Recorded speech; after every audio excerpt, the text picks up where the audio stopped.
Welcome to IAP2's Learning Webinar. On behalf of IAP2 USA, on behalf of IAP2 Canada, and on behalf of IAP2 Australasia, it is a real pleasure to welcome you to today's Learning Webinar. We're going to get going with Ann Pattillo in just a few minutes, but before we start, I'm going to hand it over to Drew so that he can run you through some of the housekeeping exercises. Drew, over to you, please. Thanks, Amelia. We've got just a few things to mention here. This is a very interactive session, and those of you who have been on these before know how that works. We invite questions, we invite comments. There's a couple of ways you can do that. You can raise your hand. It's a little yellow hand icon that pops up on your screen there, and see right there where the yellow arrow is pointing. And you click that, and we will know that you want to ask a question. So there's a couple of ways we can do that. We can unmute your microphone, and you can ask the question verbally, or we can get you to type it into the question box, and Amelia will break in at a time when it's appropriate and ask the question for you. Speaking of muting, please, if you muted your microphones or your phones, please take them off mute, and we will control them from here. So we like to keep them on mute so that we don't get any feedback going through there, but on the other hand, we want to be able to go to you if you've got a question or a comment that you want to share with us. One of the ways that we encourage this interactivity is to have poll questions, and so we'll go to those every so often. Please take part. It's a good way for Anne to find out exactly who's listening and who's around and what your background is. This is being recorded, and we will have that recording for you within about 24 hours, and we'll send that out to everybody, along with any collateral material. And Anne's got a couple of things that she'll be sharing, including the PDF version of her PowerPoint deck, which you'll be seeing shortly. Also, there is a post-event survey, which we'll send around too. It's a way of just asking you a few general questions and finding out more about ways that we can make these webinars better along the way. And if you would fill that out too, we'd really appreciate it. So with all that, Amelia, I'm going to toss it back to you, and you can get things started with Anne. Brilliant. Thanks so much, Drew. And Drew, we'll just get you to change the screen to Anne's now, and while I introduce her. So it is with great pleasure that I do get to introduce Ann Pattillo. Ann has over 25 years experience in facilitation and consulting and is well recognized as an expert in her field. She's the founder and co-director of Pattillo, a team of specialized consultants working on projects from some of the most dynamic organizations in New Zealand and Australia. Anne's expertise lies in navigating through transformation, and she has a unique ability to help leaders realize the potential of culture and performance through engagement, both within and beyond the borders of their organization. Sought out as masterclass host and conference speaker, Anne is also recognized for her work as a leader for the International Association of Public Participation, better known to most of us as IAP2, including taking a central role in the design of the current IAP2 contemporary engagement frameworks and training. Anne's engagement projects include two major projects following the earthquakes in Christchurch, New Zealand, Red Zone Planning and Designing the Christchurch Central Business District, also New Zealand Constitutional Engagement and the New Zealand Flag Project. We know that you've been super busy, Anne, and it is just a pleasure for us to be able to welcome you today. So with that, I'm going to turn it over to you. Well, thanks, Amelia, and I'm not a natural early starter, so it's 6 a.m. or just after here in New Zealand, so you can only imagine that I've been sort of anticipating this half the night with a sense of passion, really, so it's exciting for me. And hello to everybody who's listening on their telephone or on their devices, and I hope that you both come and play in this session and that it's useful to you. I guess the session is one where it embodies some of the core passions I've got about public participation, and the passion about how we as practitioners can increase the impact of that public participation for our communities and for our host organisations. And the title today is really because the focus I'm inviting you to have is to think about how well are we doing? What's the impact that we're making? And what's the role that I can take as a practitioner, as a manager, as a host of engagement to prove the centrality of public participation to the life of a community, to the life of an organisation. This is the beginning of this conversation, but I'm happy for this to be a continuing conversation, and in that thoroughly modern way. There are many ways to get hold of me, so feel free to use any of them that you like, or I don't think like LinkedIn like people, but feel free to like me there. The specifics that we're going to focus on today is a definitional one, so every concept needs some letters, and P2CO is really thinking about creating a public participation centric organisation. What are the stages, typical stages of development? And we've talked to lots of organisations and worked with them really on that issue of how we can become more P2 centric. And then really it's all about you. What's your role? What's the role that we have as practitioners? How do we start to measure and think about engagement impact? And then finally, we've got a story and some examples about how after this webinar, you might think about continuing to move your organisation along that path to becoming focused and central to the life of your community. But we're about to have the opportunity to find out a little bit about you. You've heard that I'm old and I've been doing this for a while, but I'm interested in who's on the line really. And so Drew, I'm wondering if you might, or Amelia, whether you might put up the first poll. Excellent. And that poll is up. So how would you describe your role? And you guys get to select one. Are you a P2 manager, a practitioner, a consultant, a student, or something else? And hey, if you're something else, you can shoot it to me in the question box, and I'll let Anne know who else is on the line with us. So Drew, it's up. Let's bring it down. I think everyone should have had an opportunity to respond now. Let's see who we've got with us. So Anne, we've got 21% who are P2 manager, 58% who are practitioners, 17% who are consultants, and 4% who are students, and apparently nobody and something else. So back over to you. Fantastic. Well, I'm slightly disappointed I always fill in something else because I never feel like I'm entirely fit. But what an experience we've got sitting in the room, and lovely to have that sort of experience too of student learning. What a difference that will make. The challenge of becoming a P2 centric organisation doesn't sit just with managers, and it doesn't just sit with managers and organisations. It is, I think, part of that ethical responsibility for each of us as practitioners. When I think about what a P2 centric organisation is, and you'll see in some of the literature, the conversation is about being a citizen centric organisation. And for me, those two things are aligned. But when I think about what that is, essentially, I think about an organisation that puts citizens as their main stakeholder, at the centre of their life, and central to their decision-making, their thinking as an organisation, their planning and their action. In effect, I think of it as making P2 something that's stitched into the lining of ourselves. It becomes the first, citizens become the first focus of all that an organisation does. And that's a challenge, particularly as our organisations become more complex and large. It's easy to live inside organisations only thinking about the domain of what's important to the organisation we work for. I think the richness of P2 is that it gives a direct connection to the communities that we're working for and working with.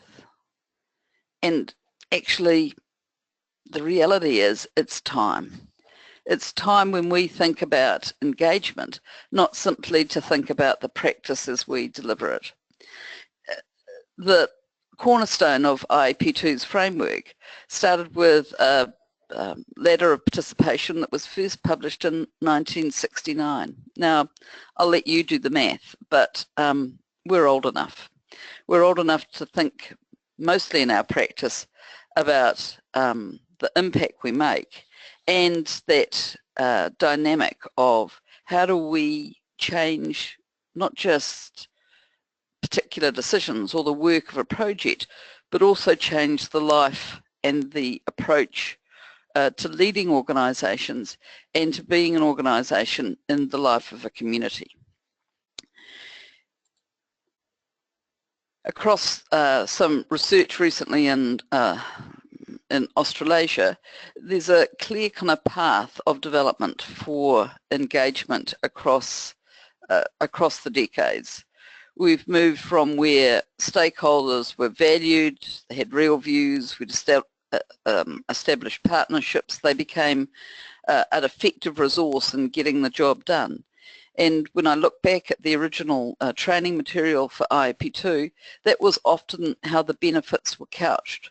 But over the last 20 or so years, that purpose, that value, that impact has changed. So in the 90s, there was much more of a governance approach, and people were interested in place-based engagement, civil society, and actually the maturity of stakeholders and community voices became often more mature, more empowered, and more active in getting organisations to look out for them.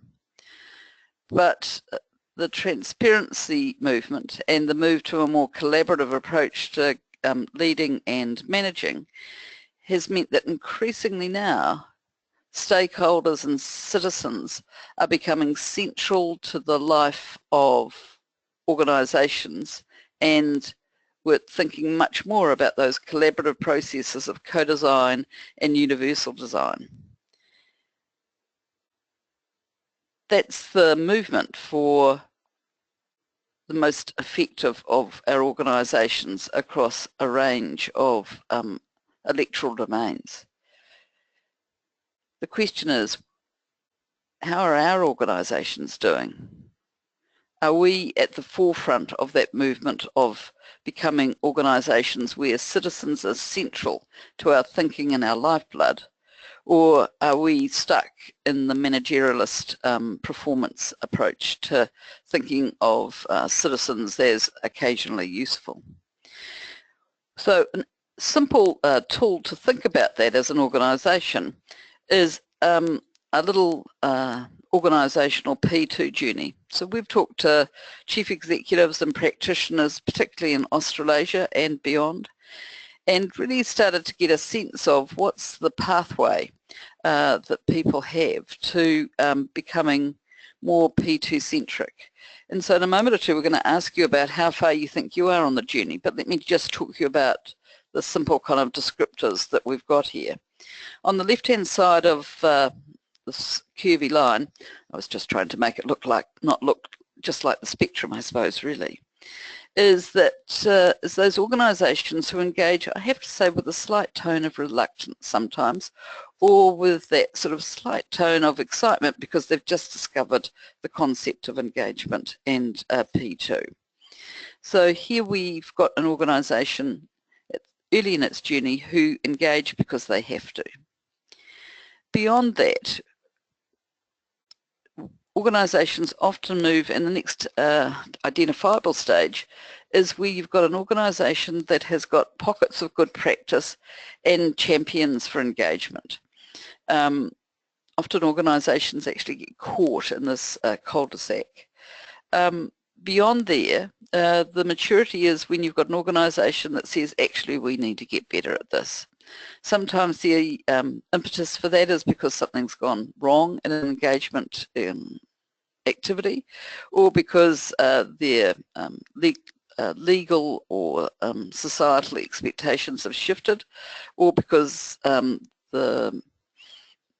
actually the management inside an organisation has shifted, or people have just seen the light. And then beyond there, it's an involvement to becoming much more often an organisation that can point to and has a culture of creating a P2 centric organisation. So the next poll is really about you, but this time about your organisation. So how far do you think you're along this journey? That's excellent. Thanks, Anne. So we engage because we have to. We have pockets of good practice and champions. We have a committed program to improve our practice. We have integrated P2 to our work, or we are P2 centric. So if everyone could just quickly vote. All right, Drew, let's see the outcome of this. All right, so we have 4% we engage because we have to. We have 65% and we have pockets of good practice and champions. 13% we have committed program to improve our practice. 13% we have integrated P2 to our work, and we have 4% who consider themselves P2 centric, Anne. Wow, how exciting. Now that's interesting. It's interesting because actually it reflects mostly the results we've had when we've worked with other groups of organisations. And that experience of saying we're not at the beginning and we can identify people and parts of our organisation who get it. And they like working with us, we like working with them, and P2 is something that they do as part of their work. But actually that isn't present right across our organisation. And I think this is a challenge for how we see ourselves as practitioners or managers of P2. The difficulty is that when P2's only present in part of our organisation, how can a community be confident about how we're going to approach any decision or any action? And it's a challenge to us to think about what's our role as practitioners, what's our responsibility to help our organisation move from where we've got people who get it to helping other people in our organisation have P2 as part of their work practice. And one of the ways of doing that is the work that we're about to talk about, which is about that element of thinking of what is our role, how do we need to shift ourselves first so we can shift our organisation. And then when we think about our role, well, here's my challenge to you. If we're going to think about moving an organisation from pockets of good practice to an organisation that's committed and on the path to becoming a good P2 organisation, and there'll be people on the line, and we'll be interested in hearing from you about what was your path to move your organisation to being P2 centrics, is actually the first challenge is personal. So no matter who you are and what you look like, the challenge here I think is to flip. And the flip is moving from, as practitioners, a project focus to thinking about the organisational focus, to flip our work practices in organisations from thinking about and planning work from the inside out to the outside in. So to move, and actually that is central to the IAP2 approach to engagement. And more than that, as practitioners, it's about flipping our focus from thinking about us doing the work to thinking about what difference did our work make. So those three kind of flips, not wishing to make you dizzy, are central to shifting from pockets of committed champions who get it to thinking about, are we making enough impact as an organisation? Are we creating a personality and a presence in our community where people can rely upon us and trust us as an organisation to engage across all of our decisions in the right way, and to engage in a way that that citizens become, if you like, stitched into the lining of ourselves. And that those three flips seem to be the critical three flips when you think about our role. Not just doing good work at a project, but thinking about and talking about and engaging internally about the organisation. Flipping our planning focus from inside out to outside in. And then finally thinking not just about doing the work, but asking ourselves the hard questions about whether we had enough impact when the work was done. So our questions might be, did we reach enough people?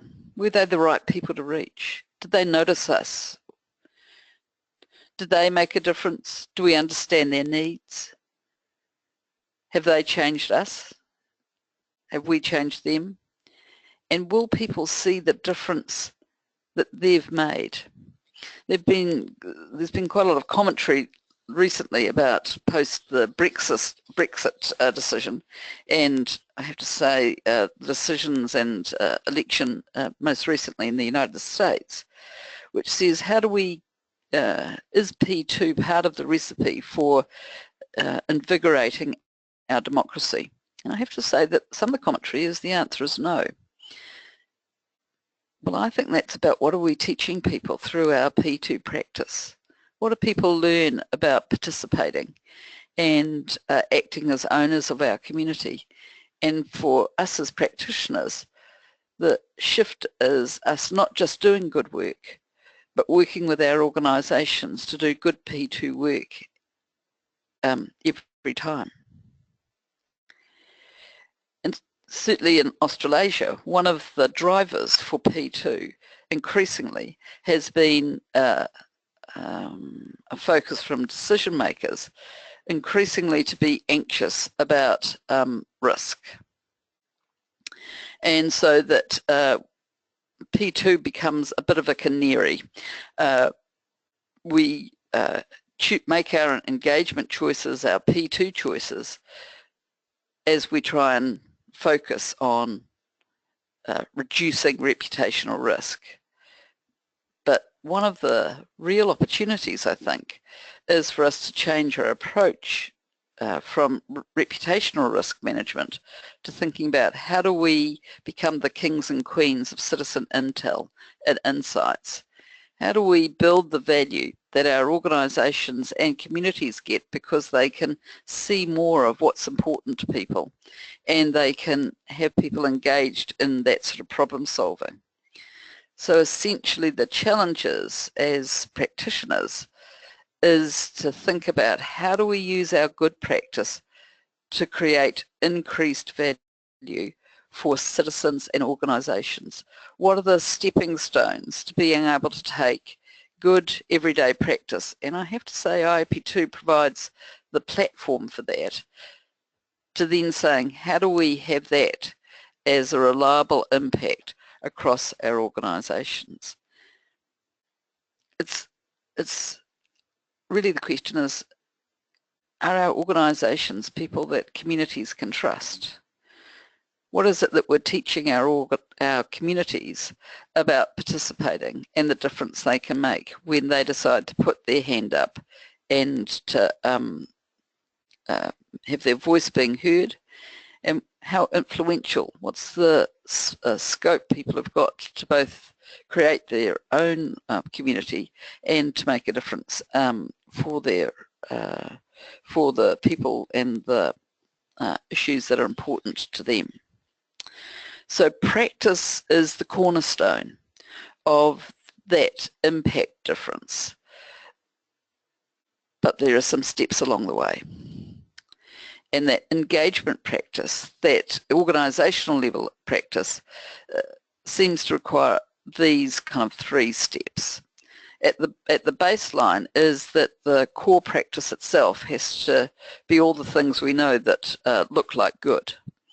But at an organisational level there are other interventions, other factors where we start to focus on our portfolio of practice and our portfolio of supporting things that we need in an organisation to sustain reliable engagement from each organisation and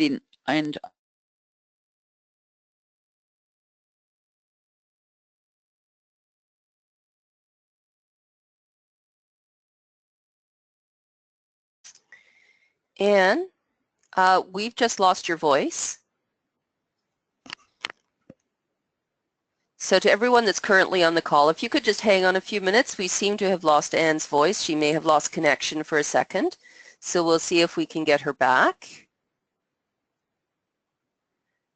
Just to let you know, Anne did warn us that they were experiencing a really significant storm in New Zealand while she was phoning us. So hopefully that hasn't happened and we'll be able to bring her back momentarily. But I do ask your patience just for a few minutes while we try and figure out what's happening. There she is. Anne, you're back with us. I am. When did you lose me? We lost you just as you were talking about practice on your engagement impact slide. Okay. Yep. Well, at the risk of repeating myself, that's all right. Phew, thanks for telling me. I had little green boxes telling me that I'm loud, really, but however. Practice is the cornerstone. IAP2's been saying that for decades. And moments of good practice are incredibly important. Having integrity and good practice sitting across the expectation and organisation are key. And we'll touch on the detail of that soon. But certainly when we look at the organisations who have moved along that kind of pathway, that journey of engagement, something else happens as well. And I think of this as the portfolio effect. One element is actually looking at a whole range, that we've got enough practice happening that people can, that it has an impact in a community or for our organisation. But there are also a whole range of other factors and systems in place that sustain and support that repeated good engagement practice. When those two elements are in place, then we can start to realistically look at what's the impact of that in a community, in a set of relationships, and for an organisation.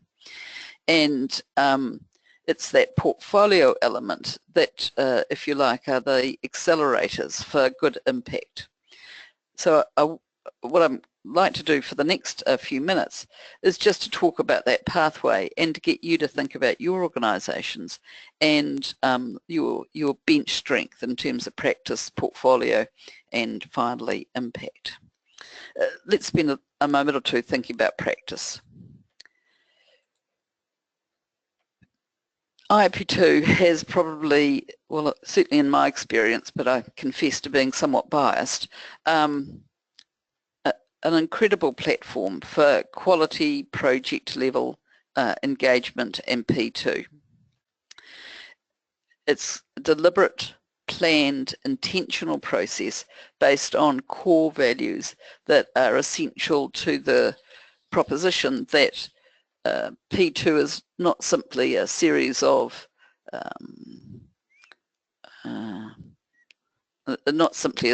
things to do. It also needs to sit to the heart of how you do them.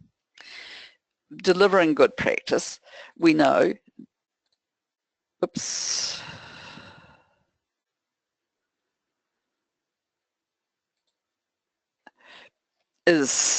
requires skills, it requires that underpinning value, a set of procedures or processes that we follow, standards to aim for, and as a practice that requires reporting and monitoring to basically help us keep getting better.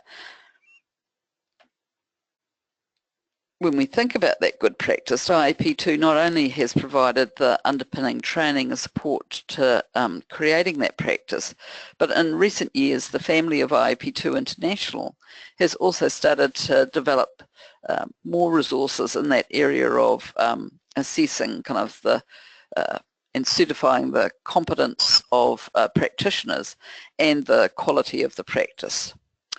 In Australasia, the focus has been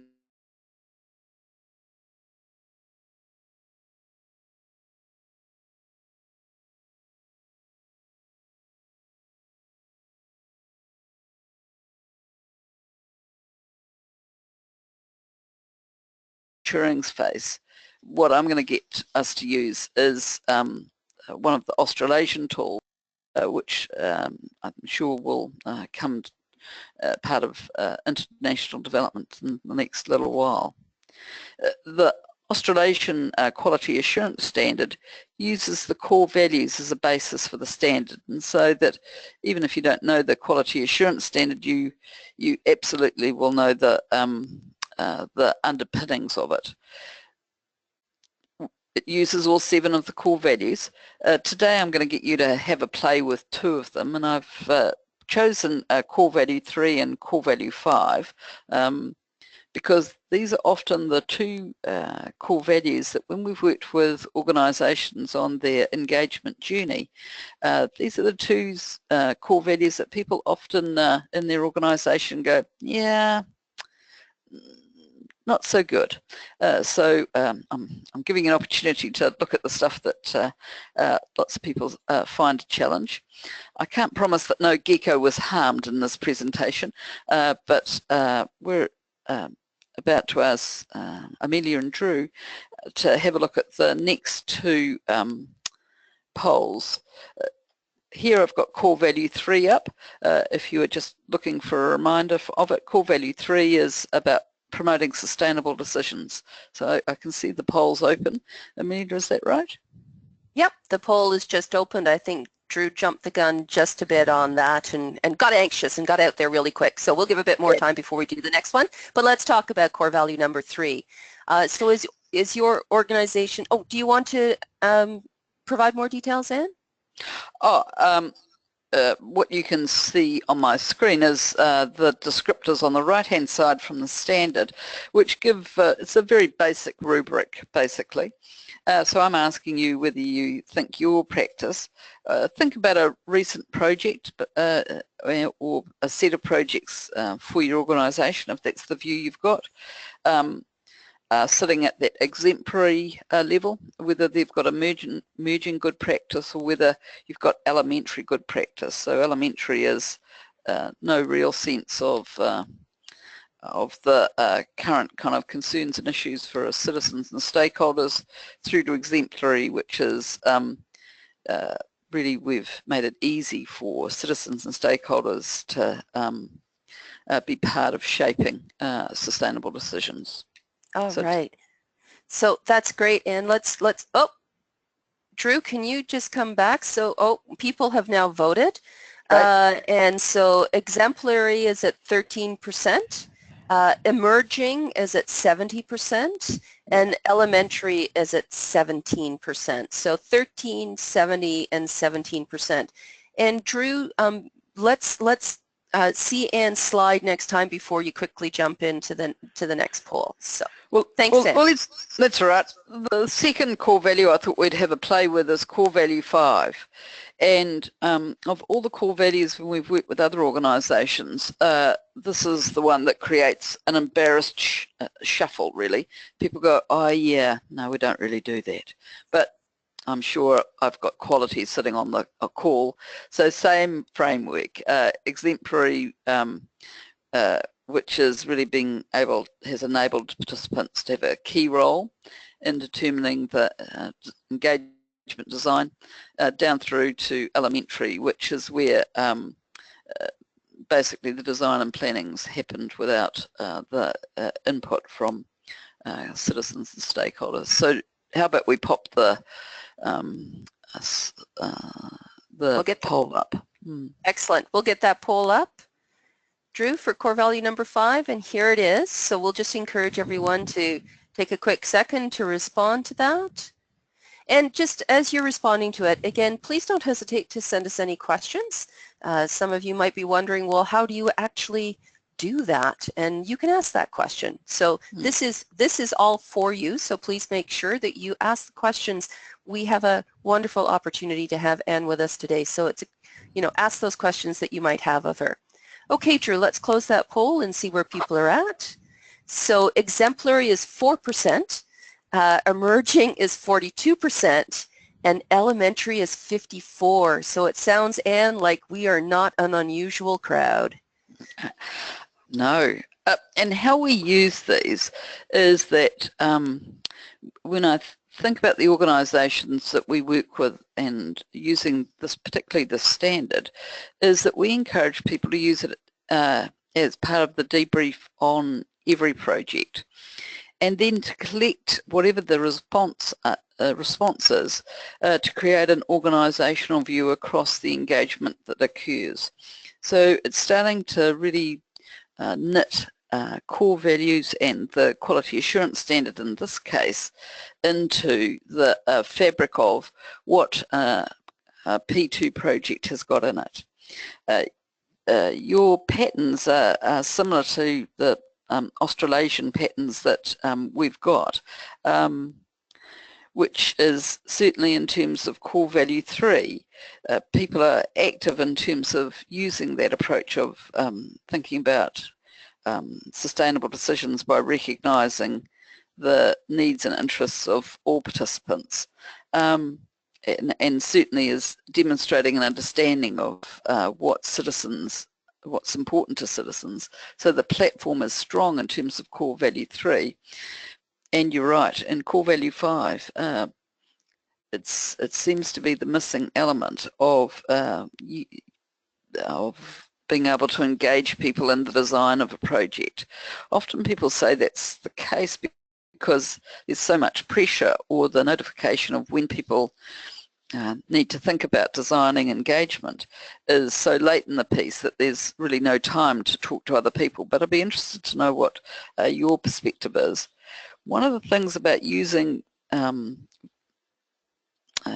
quality assurance standard inside organisations is that it changes the dynamic. It becomes part of not oh, you failed that, and that's not my intention. It's not the intention of the standard, but essentially it becomes part of a commitment to building practice quality. So practice is like the cornerstone. If your core practice isn't right, then no amount of organisational culture will help you along, because actually some of it is about getting our practice right. So the quality assurance standard is something that we do as part of our end of practice debrief. It's part of the report to decision makers about the effectiveness of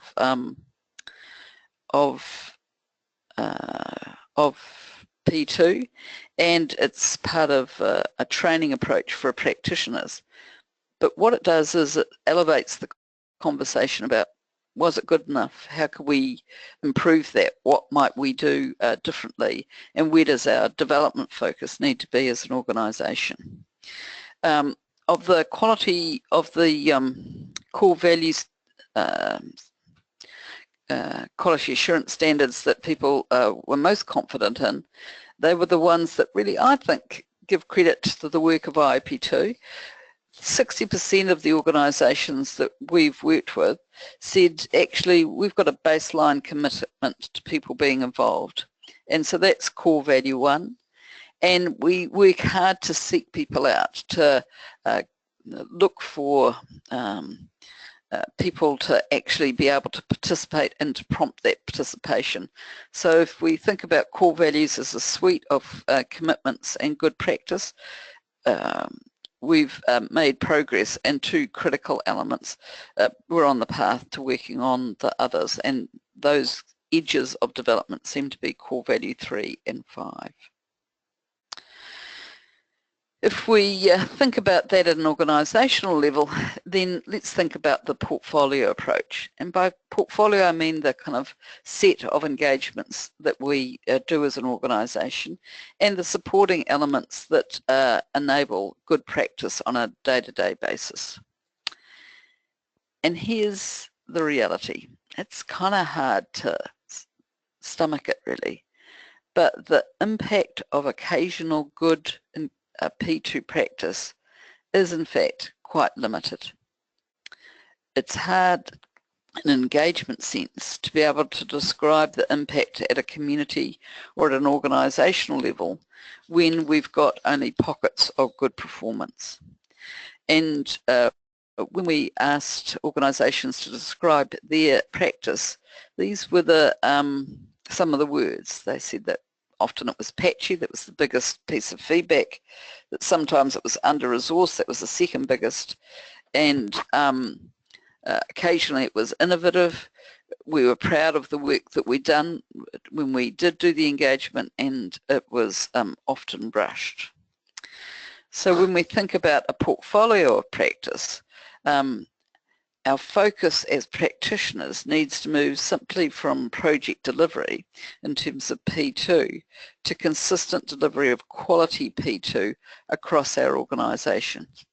Now, training is part of that, but a portfolio of practice requires us to be able to report on our practice, focus our leaders on that portfolio so they can see, if you like, the black holes in their organisation that aren't reaching out to their citizens and communities, to do that debrief and evaluation, to build capabilities and systems so that we integrate P2 into the planning of our work and into the systems of what good practice and budgeted resource looks like, to look at what's our public commitment, what's our promise to the public, not just about a project, but also a promise to who an organisation will be inside a community, and to be able to seek feedback in terms of citizen experience and expectations about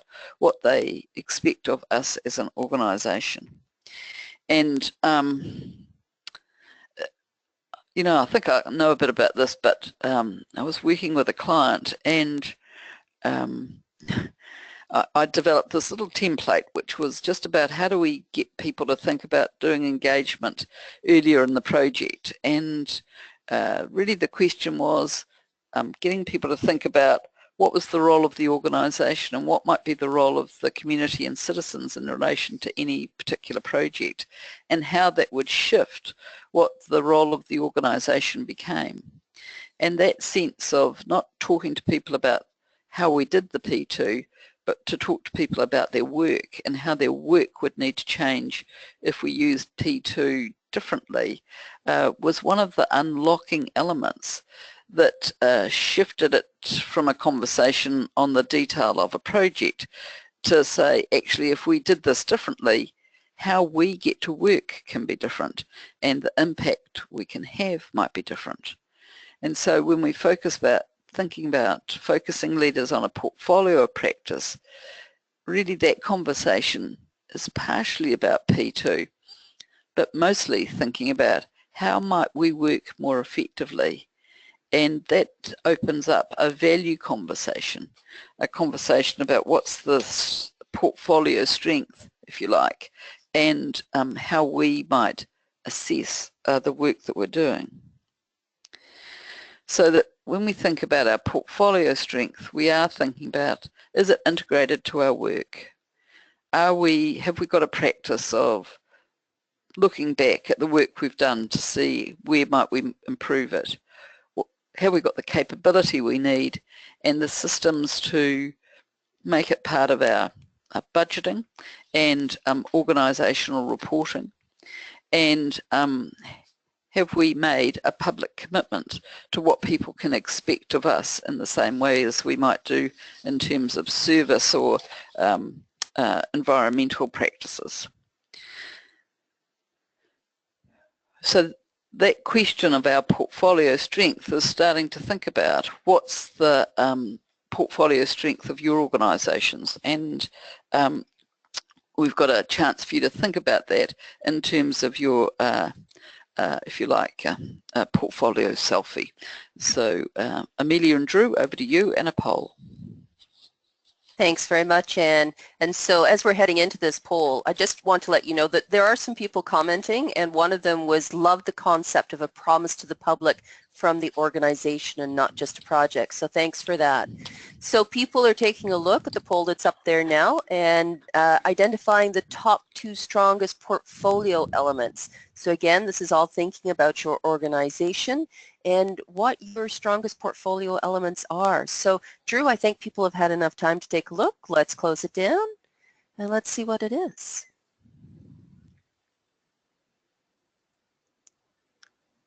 All right. So the public commitment to public participation is at 31%. A consistent a consistent practice qualities at 23%. P2 is integrated into our work. Actually, that's really good at 54%. Leaders are committed to P2 at 54%, which is also great to see. P2 included in our business reporting. This is fascinating. It's 0. So P2 included in our business reporting is 0 from the people on the call with us today, Anne. So some interesting comments here.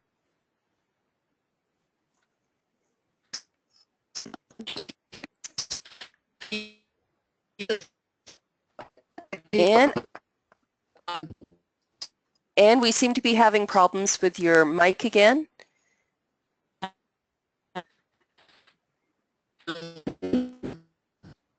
So again, to the individuals that are on the call with us, just if you could just hang in with us for a bit and we'll see if we can get Anne back.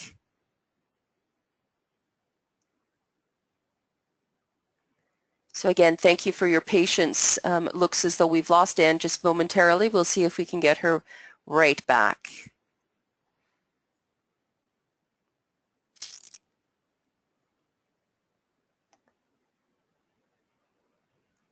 Anne, we've lost your voice. Just trying again to see whether or not you could get back in here with your mic.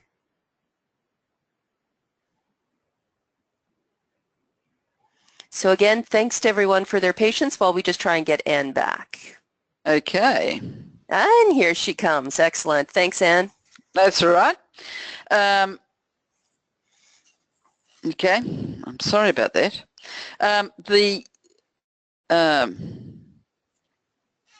What fantastic results. It may well be that people used their 2 votes and then they got to the bottom, so that might be part of the problem. True enough, true enough. You know, it may be a retail problem. Let's assume that. I think one of the things, now I confess that you will end up arguing with lawyers, but having a public commitment in terms of P2 is something that you can engage leaders directly on. It's not dissimilar to lots of the things that organisations now make commitments about in terms of environmental commitments, service commitments, and so that we've got a few organisations that have been brave and started to make their public comment about what you can expect of us in terms of engaging communities in our decision making and our actions. It really brings into focus as an organisation the element that's got 0 in fact on our most recent poll, which is once you've made that public commitment, managers and leaders become much more interested in how you're doing, because they feel their level of promise and accountability becomes much more active. The integration to the work is crucial, and so that it's about shifting your training and your induction process around P2 to start by thinking about the question which is core to IAP2's approach, which is thinking about how do we need to change our work to make a difference. When we asked people a fuller set of questions, this was their result, so that people said we've got skilled staff, we've got P2 aligned to who we are and what's important to us. Our practice, as you have said, is good. In Australasia, people talked about the leadership commitment being slightly lower than the one that we've described today, that our methods are broad and that our resourcing often doesn't quite match our aspirations. What the portfolio approach does is really it says let's have impact by having a consistent practice right across our organisation, and let's sustain that engagement by thinking about have we got the instruments across the systems of our organisation to have engagement being reliable, quality engagement every day. And that's not simply about good people doing the right thing. It's about all the other things that organisations do to shift culture and expectation about how we do the job, and how we work with the kind of permeable boundaries of our organisations. When we think about that, the final element means that we will be creating enough of an impact, enough of an experience, enough influence for our communities to start to be able to actually track the impact of our P2 practice. And so that issue of practice is the one that we all aspire to. We all have stories of the difference we've made for individuals or communities on particular projects, but the reality is that it's a fickle market, and a confidence in any organisation isn't that I had a great experience once, it's that I have a great experience where I was influential every time. So when we start thinking about impact from a planning and practitioner point of view and from an organisational point of view, we need to start with the end in mind, which is talking with our leaders about what's the difference they're wanting to make at that global or goal level organisation. And that requires alignment between our P2 investments and practice and what's important to the organisation itself. So as practitioners, that needs us to know what are the strategic priorities for our organisation, and to become good at talking with our leaders internally about where P2 would make a difference to those. Excuse me. And then to think about working with key community leaders and our organisations to think about what's the community we're trying to create and what might be the difference that our organisation can make to that community aspiration. How we measure that impact can be on a whole range of factors. It might be about the presence of our brand in our organisation. It might be about the impact on strategic priorities for our organisation or for our community, the level of trust and confidence that communities have in us as an organisation, on the actual participation levels across different profiles of a community, on the strengthening of the community capability to both have their voice heard but also to lead their own initiatives, and the sort of alignment of decisions to community values and needs. As an intervention, small, occasional, great P2 is valuable to those who are directly touched, but sustained impact is about that organisational element. It is about saying that's what you can expect of us. That's the quality that we would expect of our approach to P2. That's who we are, and it changes who would choose to come and work for you, because actually you've got a clear presence and an integrity that you stand with based on your P2 practice. And to do that, it has to matter to the organisation and to the community. So when I think about that challenge of moving your organisation, let me give you one small story. This is a summary of the life of the Department of Conservation in New Zealand. That's the government agency that's responsible for looking after the parts of our land that are like this, which are beautiful, where we want both to conserve the natural environment and to give an opportunity for people in the world to enjoy it. And this is their engagement journey. We've worked with them over the last few years. The reality is their aspirations are large, and without P2, without a vigorous engagement practice, the efforts that we make in the conservation area in New Zealand are faint hopes they won't achieve their aspiration. So you'll get this document as one of the giveaways, but they're engaged, if we just follow the path of their journey. They were an organisation that's been doing engagement and P2 in communities for years.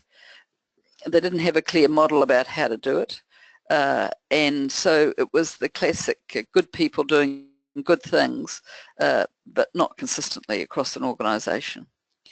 So they were starting to expend resources and to have effort, and it was certainly a conversation. And what we helped them with was basically a national stock take to say, well, what are you doing? What's happening inside your organisation? What does that look like inside your organisation? So that they got a picture of what they look like from within. And that was important because nobody had really paid attention to that in that kind of way. So having a look within is an important part of being able to see your organisation. The next element is then starting to think about moving through, and if we go through to the top of the next curve, is that after that reflection and some organisational challenges, which really meant that they needed to think about how they were using their resourcing and money, became the moment when, as an organisation, they thought about what's important to us and what are we aiming to do. And they set themselves what was an incredibly challenging goal, which was basically to double the contribution to conservation across New Zealand. Now that's one of those stretchy goals that big strategic leaders set from time to time. But what it meant is it transformed the organisation in terms of that powerful call to action. And this is the thing that leaders can do. It can say, we need to shift how we act.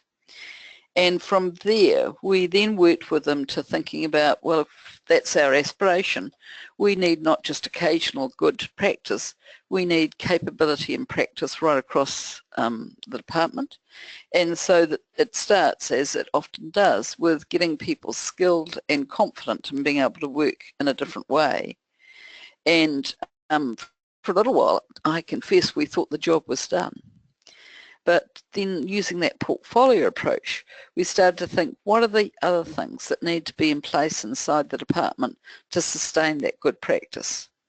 And that was about integrating it into the organisational work, and so it became integrated to the planning processes of people, so that when they did their annual planning, part of that annual planning is P2 planning, so to think about what's our P2 profile off the back of the work that needs to be done in the year ahead.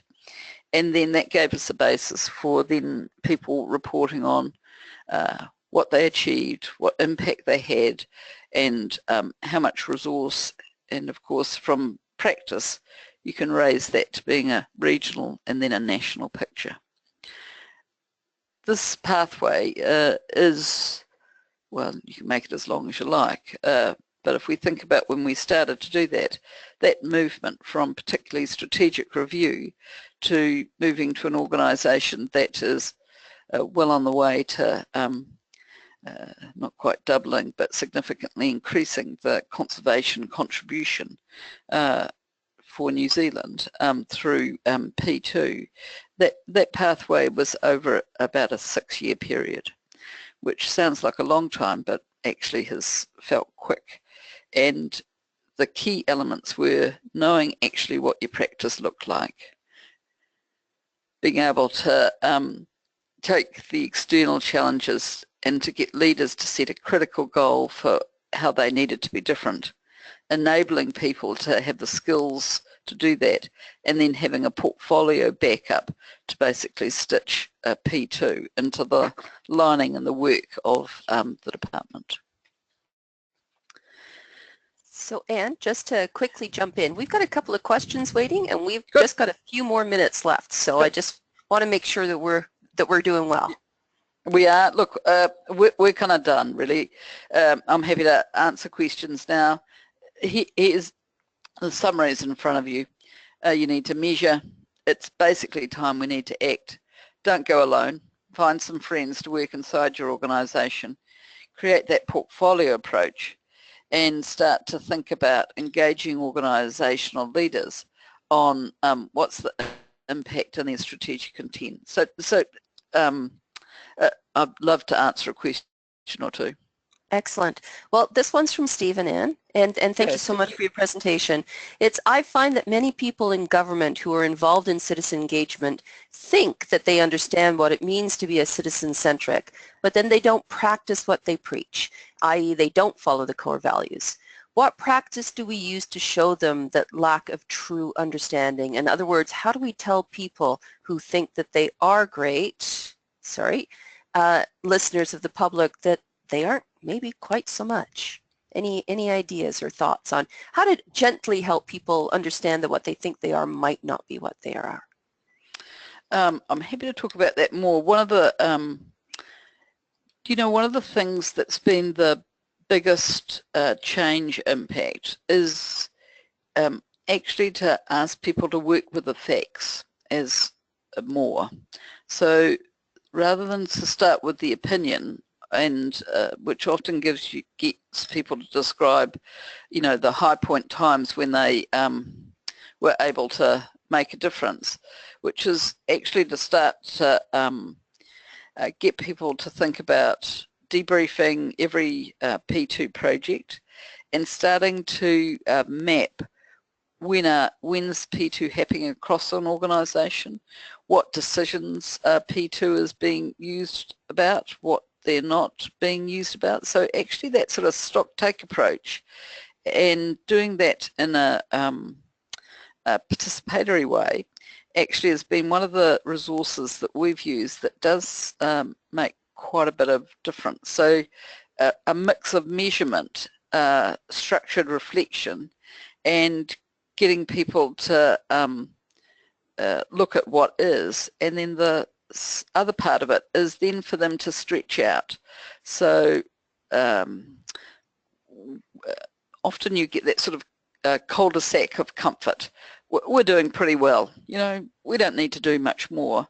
Well, one of the things that we get people to do is to think about, if this was as good as, if we were as good as we could be in this area, what would that look like? What are our aspirations? And then to mark that with that strategic, with that, sort of that sort of stakeholder check, basically, or that stock take check. So we do a mix of getting people to look at the reality of what is, getting them to aspire to what might be, and then getting them to think about how they might move their organisation. Thanks, Anne. So Brendan's got two questions here. So I'm going to give the first one, and then I'm also going to give the second one. So Brendan's fairly new to the industry. P2 is fairly new to the industry and areas of practice of the company I serve.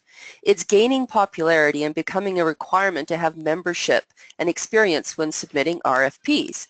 However, the overall attitude from leadership is questioning whether it's needed and if it's too much engagement consultation. There's a lot of discomfort with changing the approach and some risks that are highlighted up front. Also, clients are not always willing to pay for it. Depends if so in brackets, depends if not a P2 approach driven by client. My difficulty is learning more about P2 and then selling the advantages to clients and internal leaders. And then he continues a little bit later saying, what I need is a portfolio of wins or examples that I can review. Find similarities and show the benefits. Does this exist, or could you suggest or provide some examples? Yep, sure. One, it does exist. So if you go to the IAP2 websites, there are the core values winners from the last, I don't know how many years would it be, Amelia? Lots. So that there are, so that there are documented stories from organisations where they've used P2 and it describes the difference it made. Inside your organisation, I'd partially you need to, one thing you could do is, if you like to find some friends.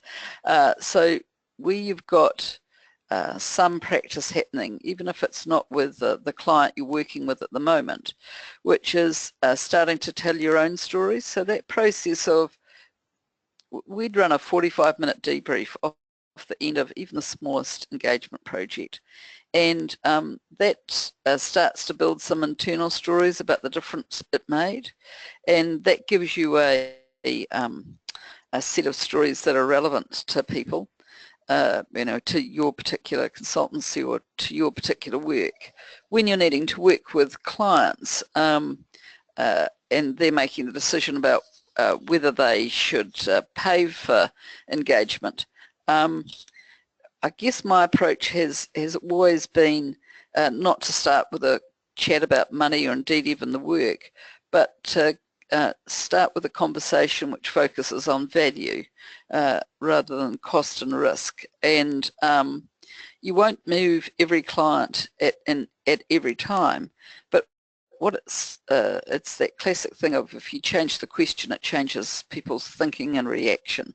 And so that's starting to ask people about what success would look like, what they're trying to impact, what they want people to think about them or about the project at the end of it, pretty quickly takes you to a P2 solution off the back of organisational aspirations.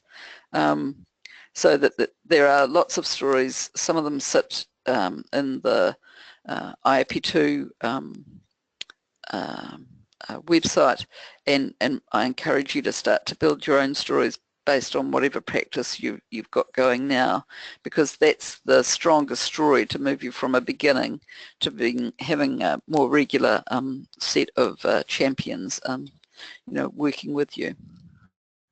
And I think I'm going to add something too as well. Quite often the P2 people that are out there doing all of this great work, sometimes you hear all about it, you know that things are changing, but you don't tell anybody else within your organization. No. And I think it's really critical that you tell your stories, do some brown bag lunches, get something into an internal newsletter. Stories are wonderful, and you get to hear them as practitioners all the time about the difference that you're making in people's lives, but some of the other people within your organization might not hear that. So there is an onus on you to tell your stories beyond just your own team or the own people you're working with, and let the rest of your organization also hear about what the community thinks of you and the difference that you're making. So sorry, Anne, I hope that's okay that I jumped in with that one. Oh yeah, no, what a great point. That's exactly right. It's part of, if you've got an organisation that, when you did your assessment, you thought it was on the left-hand side of that journey continuum, that sense of just getting going, stories are the single biggest intervention that makes a difference. So telling the story of the impact you made in relation to a particular project, documenting that, sharing that positive news with others, this makes a heck of a difference. So I'm exalting you to strut your stuff. Exactly. Me too. And talking about strutting your stuff, Chris, thank you so much for reminding me. Another really good place to hear about good stories and what works and what doesn't is also at the conference. And of course, our conference is coming to Denver. It'll be in Denver from September 6th to the 8th. And it's on our website, so please don't hesitate to take a good look at the conference and what's available to you, and learn from others. And yeah, stretch your stuff. That's a great way to to talk about it. And Brendan wanted to say thank you. Those were great suggestions. So I'm not seeing any other questions from anybody else, Anne. I'll just put a quick out there again just to see if there's anything else from anybody. Well, while people are thinking about it, you're about to get some giveaways post-session. So you'll get a summary infographic, a copy of the presentation, and the doc story. And as always, it's been fantastic working with you and talking with you. I'm sticking around, so I'd love to know your stories and your, keep asking your questions about how we can help to have our organisations have citizens centric to their life or central to their life. And please feel free to contact me in whatever way you might like. And Amelia and Drew, thank you for the opportunity to do this work and to be part of this webinar. Oh, well, it's fabulous, Anne, and we understand it's your first webinar, so congratulations on your first webinar. We do have a quick question from Chris. Sure. Chris is saying, at the Montreal conference, you did a group activity to measure P2 centricity with leaders. Could you describe that activity? Yes, if I could just remember the detail of it. It had sticky dots. Oh, yeah. So that basically the processes that you've done today, we run them as facilitated activities with leaders inside an organisation. So the portfolio measures, the core values measures, we use as part of that stock take with leaders, and so that we got you to do it as an online poll because we're running a webinar, but we effectively just move that into a physical process. And so you're all familiar with the democracy. We basically get people to rate where their strengths are and where their strengths are in terms of core values. What my experience is that when leaders do it and when practitioners do it, the impact of having a group of people do it really engenders impetus and a much deeper conversation about, well, how are we going to do this better? And so that I think we need to use the things that we're strongest at, which is engagement, to really move the engagement stories for our organisations. And I'm happy to give you the templates that we used in Montreal. That's easy, and I can add that to the giveaways list. Brilliant, thank you, Chris. Thank you for the conversation. Thank you for that question. And it's always nice to have templates and the ability to just hand it and try it out. And it's always quite interesting when you sit down with your leaders and just ask them to give you maybe an hour or a couple of hours and get them to reflect on things. And all of a sudden they understand your world a little bit better, but conversely you also understand their hopes, fears, and aspirations. So thank you for that suggestion, Anne. So with that, we are going to bring today's learning webinar to a close. I want to sincerely thank everyone for joining us today, and Anne, a really big thank you to you for taking your time, and of course for getting up super early in the morning. Our next learning webinar is another Montreal Encore. We have Dr. Mark Szabo, whose session on understanding the squishy stuff, and Jacques Bernard with his popular presentation, Are We Smarter Together? So just a quick reminder to everybody that the August webinar won't be on the second Tuesday, but it will be on the third Tuesday in August, on August 15th at the usual time. So please make sure that you register through your IAP2 affiliate website so that you can join us for that session. And of course, as Chris reminded me, please don't forget to join us in Denver. We'd love to see you there. And of course, this is where we get some of these wonderful sessions like we're hearing from Anne today. So Anne, thank you to everyone that's been participating on today's session. Thank you for joining us. We hope you have a great day. And for those of you that are up here in North America, happy summer. For those of you who are like Anne in New Zealand and Australia, we hope your winter's going okay, not too much rain. Okay, everyone. Bye. Take care. Bye-bye now.